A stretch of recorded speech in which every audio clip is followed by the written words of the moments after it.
Fala, fala, turminha. Eu, o professor Saulo Silva e o intérprete Darley, estamos aqui de volta para darmos continuidade às aulas remotas.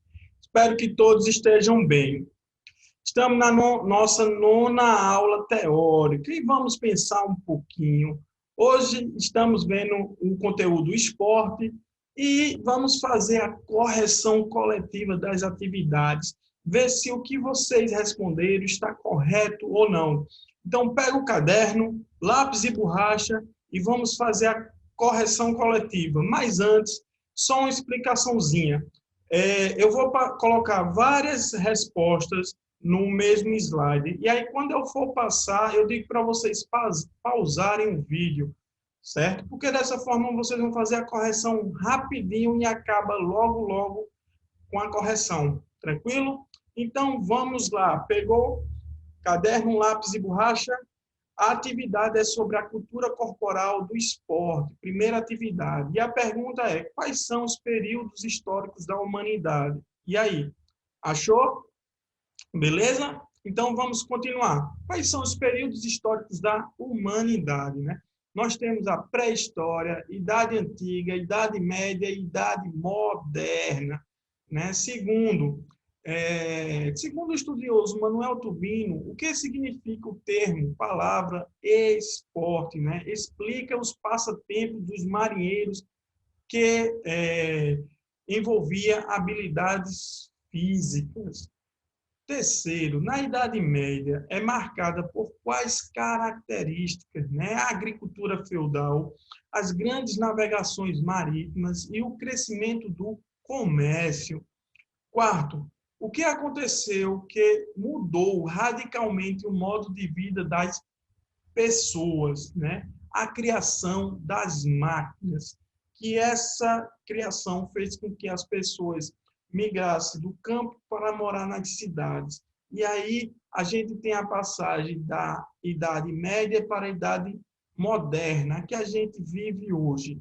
Então, se você errou alguma dessas alternativas, dá um pause no vídeo que eu vou passar para o próximo slide. Quinto, o que aconteceu aos jogos tradicionais quando foram, né, para as cidades, junto com as pessoas, né? Foram esvaziados, perdendo sentido, né, de suas funções iniciais, que estavam ligadas às festas da colheitas e religiosas. Estavam envolvidos naquele campo naquela terreno, né, do campo, da agricultura. Sexto, nas escolas, os jogos faziam parte de quê, né? Então, eles faziam parte do divertimento das crianças ricas que podiam frequentar a escola. Sétimo, o jogo. Ao ser incorporado às atividades escolares, originou o quê, né? Originou as disputas entre escolas e, futuramente, as disputas entre universidades. Então, turminha, se você errou alguma dessa alternativa, dá um pause no vídeo que eu vou passar para o próximo slide. Oitavo, o que levou à criação dos clubes? Foram criados por aqueles que queriam continuar praticando e disputando depois da vida escolar e universitária. Nono, com o surgimento dos clubes, o que aconteceu com o jogo? Né? Ele vai ser institucionalizado, passa a ser profissionalizado, ou seja, as pessoas recebem dinheiro para jogar. E aí, gente, diante desse contexto, vem a pergunta: o que é esporte, afinal, né?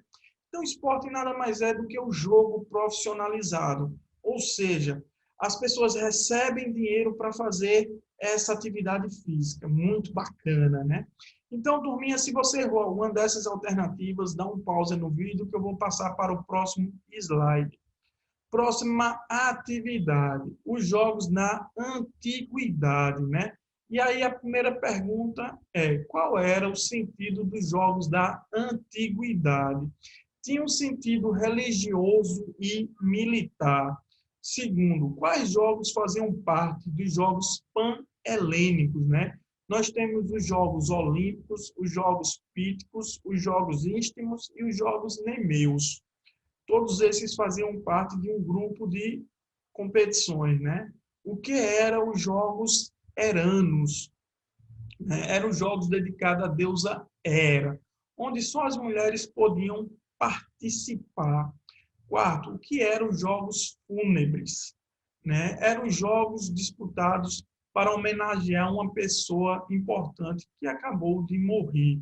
Então, turminha, se você errou alguma dessas alternativas, dá um pause no vídeo que eu vou passar para o próximo slide. Quinto, quem podia, quem podia competir nos Jogos Pan-Helênicos, né? Só podiam competir os homens nascidos na Grécia, os estrangeiros, chamados de bárbaros, né? E os escravos e as mulheres não podiam competir. Sexto, por que os competidores disputavam as provas nus? Acreditava-se que era uma forma de se aproximar dos seus deuses. Sétimo, quais eram as provas disputadas nas corridas? Nós temos o estádio, o diálogo, o dócil e o dioptódromo, né? Então, são essas as provas que eram disputadas nas corridas. Então, se você errou alguma dessas alternativas, dá um pause no vídeo que eu vou passar para o próximo. Ainda tem o oitavo. Quais eram as provas disputadas nas lutas? Nós temos o pale, o pancrácio e o pugilato. Então, agora, turminha, se você errou alguma dessas alternativas, dá um pause no vídeo que eu vou passar para o próximo slide. Nono, quais eram as provas disputadas nas corridas de cavalo? O Cauper, Alpene, Sinores e Tetrapon. Eram essas as provas. E o que eram os aurautos, né? Eles anunciavam a data concreta em que aconteciam os jogos, convidavam os atletas e os espectadores a participar e anunciava até a trégua sagrada, que proibia a guerra durante o período dos jogos e que visava, né, a proteção dos espectadores e atletas durante sua viagem, a de ida para o local, a estadia e sua volta para casa. Muito bacana, né? Então, se você errou alguma dessas alternativas, dá um pausa no vídeo que eu vou passar para o próximo slide. A origem do handebol já é outra atividade. A primeira pergunta é, antes da década de 1890, quais jogos descritos no texto, né? Nós temos o Urânia, o Rasputin e a Zena. Segundo, quais jogos eram jogados na Alemanha na década de 1890? Nós temos o Handball e o Tollball. Terceiro, como era praticado esses jogos na Alemanha na década de 1890? Né? Eram realizados em campos de futebol com duas equipes de 11 jogadores.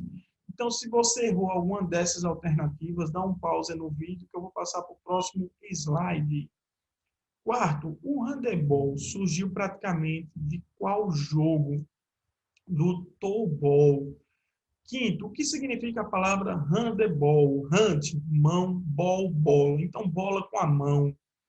Sexto, quem foi o responsável pelo surgimento do handebol? O professor alemão Karl Schelling. Sétimo, inicialmente, como se jogava o handebol? Era praticado em campos de futebol com 11 atletas. Então, turminha, se você errou alguma dessas alternativas, dá um pausa no vídeo que eu vou passar para o próximo slide. Oitavo, por que o handebol passou a ser praticado em quadras cobertas? Por causa dos rigorosos invernos, muitos meses de frio e inverno e neve, né? Quais outros nomes do handebol foi chamado no texto, né? Quais outros nomes? Handebol de campo, handebol A7 e handebol de salão, até finalmente ser chamado de handebol. Décimo, o handebol de campo foi substituído por qual jogo? A gente pode dizer que ele foi substituído pelo azena, passando a ser chamado de handebol A7, em quadra, né? Então, turminha, se você errou alguma dessas alternativas, dá um pause no vídeo que eu vou passar para o próximo slide.